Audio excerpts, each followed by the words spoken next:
IFEN, c'est une start-up qui travaille dans le domaine de l'environnement. On caractérise et on cultive des souches de champignons et divers micro-organismes pour dépolluer les sols. 4e jour aujourd'hui du grand oral de l'éco-tremplin. Ça y est, on a pris le rythme de croisière. Exactement. Ce matin, il y avait la catégorie montagne, par exemple. Retrouvez cette catégorie directement sur la page Facebook de Radio Mont-Blanc. Et alors, ce soir, on continue, car tous les jours, les finalistes défilent dans le grand oral de Radio Mont-Blanc, dans notre studio, en répondant aux questions de l'équipe de Radio Mont-Blanc, mais également aux questions des différents partenaires. La catégorie du jour, c'est innovation, Audrey. Exactement. La catégorie avec les partenaires. On va tout d'abord saluer Daniel Engelen. Bonjour Daniel. Bonjour. Bonjour Daniel. Directeur général du groupe Bontaz. Et puis Louis Gauthier. Bonjour Louis. Bonjour. Directeur du développement, de l'ingénierie et de l'innovation chez ATMB. On va également saluer le premier finaliste qui s'installe, et il est installé, il est prêt pour répondre aux questions. Exactement, c'est Didier Chifflet qui représente IFEN. Bonjour Didier. Bonjour. Alors c'est vous le premier à passer, le premier à répondre à nos questions et aux questions des partenaires. Moi, ma première question va être très très simple. Présentez-nous un peu IFEN. Oui, alors IFEN, c'est une start-up qui travaille dans le domaine de l'environnement. On caractérise et on cultive des souches de champignons et divers micro-organismes pour dépolluer les sols. D'accord, tout simplement. Concrètement, ça marche comment ? Alors, vous prenez des petits champignons, vous les mettez dans le sol et puis c'est bon ? Pratiquement. C'est beaucoup plus technologique que ça, mais si on veut faire simple, on regarde ce que fait la nature depuis 450 millions d'années. 450 millions d'années de recherche et développement, nous on s'en inspire et on met dans des petites capsules d'alginate, donc c'est de l'algue, des souches de champignons et des bactéries pour aller chercher des polluants qui ont été créés hélas par l'activité humaine. Et qu'est-ce qui vous a poussé à créer IFEN ? Alors c'est comme toutes les entreprises, je crois que c'est plutôt une rencontre humaine au départ. C'est deux cofondateurs, Mathieu Pillet et Gilles Burban, qui travaillaient sur des problématiques de sol, dans des domaines différents. Moi, je les ai rejoints dans l'aventure parce que j'ai toujours travaillé dans l'environnement. Donc, c'est plutôt des valeurs de protection de notre environnement qui ont fait qu'on a assemblé nos compétences pour créer cette entreprise. Et le marché, on imagine, est énorme. Il y a des mètres cubes, des milliers de mètres cubes de terre à traiter. Alors, j'ai envie de dire hélas. Tant mieux pour nous, mais hélas, oui, c'est un marché qui est colossal. C'est un marché de 71 milliards de dollars sur le monde. Il y a 3,5 millions de sites pollués recensés en Europe. Donc le marché est colossal. Ouais. Et qui sont les personnes qui vous appellent ? Alors nos clients sont essentiellement les entreprises de construction, les promoteurs immobiliers, j'allais dire pas les pollueurs, mais les gens qui fabriquent de la pollution. Quand il y a un changement de destination de site industriel, on est obligé de dépolluer le site. Donc on fait appel à nos services. Un particulier peut vous appeler ? Alors on travaille avec les particuliers, mais par l'intermédiaire de promoteurs immobiliers, jamais en direct. On est plutôt sur des friches industrielles ou sur des sites de dépollution. Il existe des sites de dépollution avec des plateformes spécifiques pour dépolluer des terres. Alors, c'est pas la première fois qu'on entend parler d'IFEN, surtout ici à l'éco-tremplin, et pour cause, puisque vous faisiez déjà partie des finalistes l'année dernière. En un an, qu'est-ce qui a changé ? Alors, comme toutes les startups, plein de choses. C'est-à-dire qu'on a doublé notre effectif par rapport à l'année dernière. On a eu des avancées techniques intéressantes. On a des preuves de concept qui aujourd'hui fonctionnent très bien. Et on est en train de finaliser le design de notre outil industriel qu'on va démarrer en 2024. Donc on a réalisé, depuis qu'on ne s'est pas vu, on a réalisé une levée de fonds. On a fait rentrer des partenaires privés à hauteur de 2,2 millions d'euros.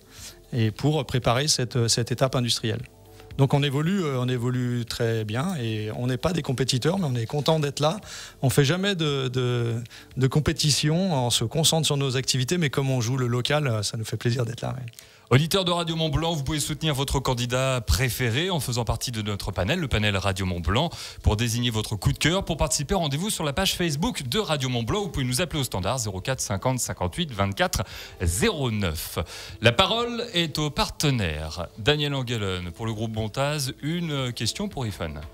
Oui, j'ai une question. En fait, j'ai suivi un peu le parcours et je vois que dans votre développement, en fait, vous en êtes toujours dans le développement des produits. Là, vous réfléchissez au process, construction d'une usine. Et il y a beaucoup de demandes. C'est très utile, très important pour le développement durable, ce type de produit. Et pourquoi il faut encore attendre 2-3 ans avant de pouvoir passer sur un process industriel, de produire en grande série ? Alors, on travaille essentiellement du vivant. Le vivant est une science complexe qui demande beaucoup de compétences et il y a encore beaucoup d'incertitudes. On ne connaît pas tout. Donc on a encore beaucoup de développement, de recherche et développement à terminer. Et puis le process industriel demande un temps qui n'est pas compressible. Le temps de mettre en place les outils, de trouver les terrains, de trouver les financements et de construire l'unité de production.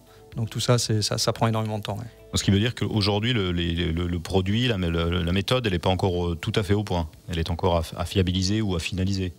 Alors on va pas rentrer dans la complexité des pollutions et des polluants disponibles hélas sur le marché, mais nous on a travaillé essentiellement sur les polluants organiques qui sont les polluants les plus présents dans les sols sur le globe. Donc notre technologie est prête pour ces polluants-là. Pas pour l'ensemble des polluants. On nous demande d'aller chercher des métaux lourds ou des microplastiques. Ça, on ne sait pas encore faire. Mais notre technologie est déjà prête et on a déjà un petit outil prototypal qui permet de faire plusieurs tonnes de dépolluants pour le marché. D'accord. Didier Chifflet, donc pour la catégorie innovation. Autre question du deuxième partenaire, Louis Gauthier, pour ATMB.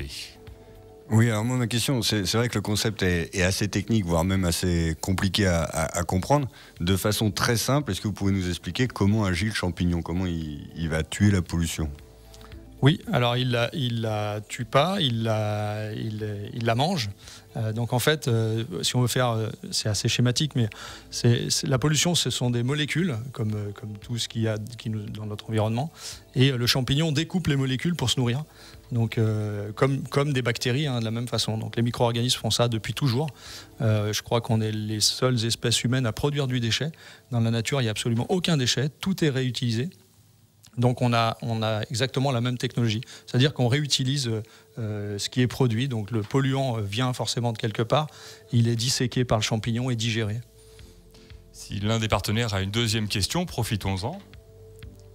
Allez-y, Louis Gauthier. Moi, question assez pragmatique, mais sur des chantiers comme ceux d'ATMB, sur quel type de chantier vous pourriez intervenir ? Alors, on peut intervenir par exemple sur ATMB, sur le réseau autoroutier, on peut imaginer qu'il y a hélas des pollutions dues au trafic routier, notamment sur des hydrocarbures ou des métaux.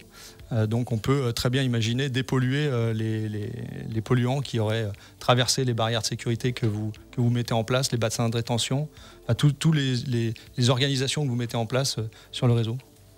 Voilà pour la première partie de ce grand oral. On rappelle la catégorie innovation. On avait Didier Chifflet avec nous pour IFEN. Nous parlions ensemble de micro-organismes et de dépollution des sols, par exemple.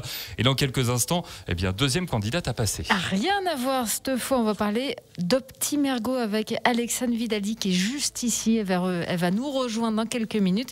Là, on parlera prévention de la santé au travail.